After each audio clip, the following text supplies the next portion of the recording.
Doutora Denise Albano, esse autoritarismo do STF, que nessas pautas das drogas, do aborto e também do marco temporal, tem legislado e a senhora diz que não é papel do STF legislar. Perfeito. Ele vem invadindo, sim, já começamos a vislumbrar alguns senadores corajosos que já ensaiam uma espécie de reação. Inclusive, o senador pelo Rio Grande do Norte, ex-ministro Rogério Marinho, vem encampando uma luta para agilizar, no sentido de uma formalidade menor, os impeachments de eventuais ministros do Supremo. Vivemos, sim, eu acompanhei mais cedo as declarações aí do corajoso deputado Marcelo Van Hatten, constatando o óbvio: nós não vivemos mais num regime democrático, nós temos uma ditadura, sim, do judiciário,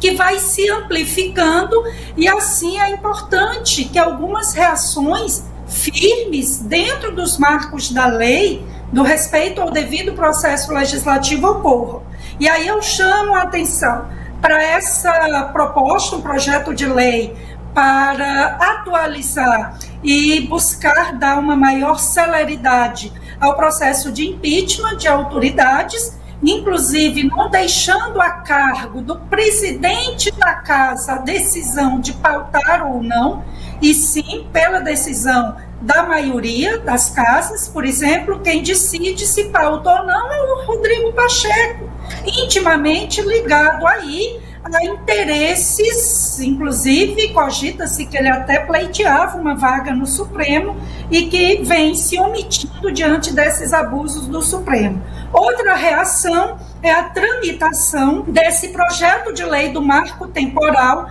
exatamente para se contrapor a essa tentativa do Supremo de dizer que o marco temporal não é o ano de 1988, que a qualquer tempo grupos que podem ser de indígenas, mas pode ser também grupos movidos por má fé, de reivindicarem propriedades privadas, minando qualquer senso de segurança jurídica, de estabilidade nas relações humanas. E aí, mediante, Erivan, quem nos acompanha, estudos antropológicos, eu não quero aqui generalizar, mas a gente sabe como hoje prevalece o domínio das esquerdas nos cursos universitários, na formação desses profissionais que hoje atuam no campo das ciências humanas, das ciências sociais aplicadas, enfim.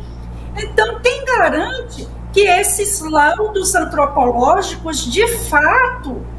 serão fiéis à realidade de que não, quem ocupava aquela terra há muito tempo era a família daquela pessoa que se arroga proprietário, que ali vem se dedicando a cuidar daquela terra, ali seus herdeiros também já se prepararem para continuar dando conta daquela propriedade. Aí a tramitação desse projeto de lei na CCJ, a turma da base governista travou, pedindo vistas, mas pressionemos os nossos deputados e senadores para aprovarem com a maior urgência possível esse PL do marco temporal. E sobre o aborto e drogas, o Rodrigo Pacheco parece que já foi descartado o seu nome como possível aspirante a novo ministro do Supremo, e ele vem sinalizando a pauta de um projeto de lei, PL é projeto de lei, para dizer que é crime o porte, a posse de toda e qualquer quantidade de drogas. Lamentavelmente, muitas vezes se tem que radicalizar até para se contrapor contra esses excessos absurdos do Supremo. Porque, volto a dizer, Erivan, há vários anos eu dou aula sobre a lei de drogas. A nossa lei é muito bem formulada e trata o usuário não como propriamente um criminoso, mas o usuário sendo alertado sobre os riscos das drogas. São essas as penas, as sanções, que frequente cursos, palestras que alertem, ou que preste um serviço a uma comunidade, mas nunca vai preso. Eles querem legalizar as drogas através desse discurso da pequena quantidade para mero consumo. É claro que o pequeno traficante sempre anda com pequenas quantidades, até para, no caso de um eventual flagrante, alegar que é consumidor e não pequeno traficante, que atuam na frente de escolas, em pontos de ônibus, onde se sabe o horário que adolescentes saem de escolas, e finalmente o aborto, que esse é sem dúvida, eles são, eu vou usar um termo forte, viu, Erivan, peço sua permissão, o acovardamento é tão grande que eles não vão julgar essa infame ADPF 442 do PSOL para liberar o aborto até a 12ª semana no plenário físico, ou seja, onde ali eles serão expostos, filmados, defendendo ali a morte de crianças indefesas. A ministra Rosa Weber colocou no tal plenário virtual, onde não tem debates, onde não tem sustentações orais devidamente divulgadas, onde eles depositam ali seus votos e cada um ali deposita sem que o ponto de vista de um e de outro possam ser confrontados, exatamente numa demonstração clara que eles têm consciência de que eles são promotores da morte, que eles terão suas togas manchadas de sangue. E quando a gente alertava na eleição passada que era importante a gente pensar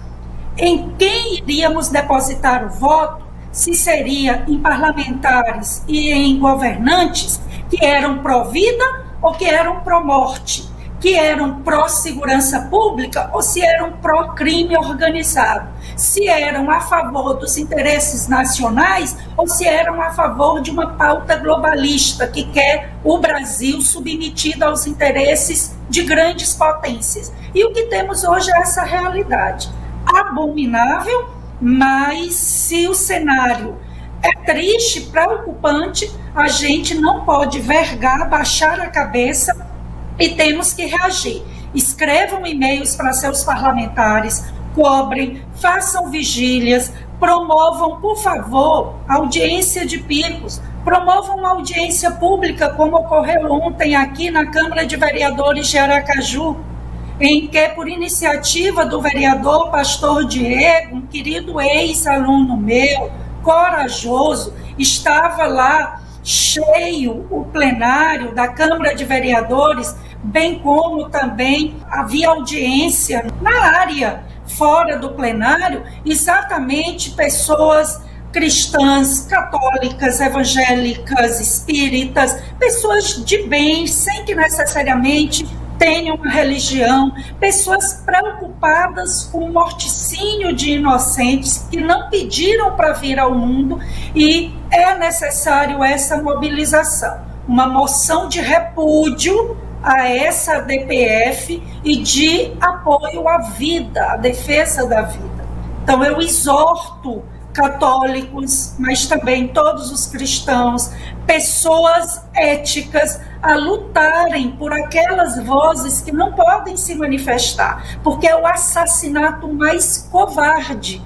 Porque quando se mata um adulto, ainda há uma chance desse adulto se defender, mas o assassinato de crianças em formação é o assassinato mais vil, mais covarde que há na face da terra.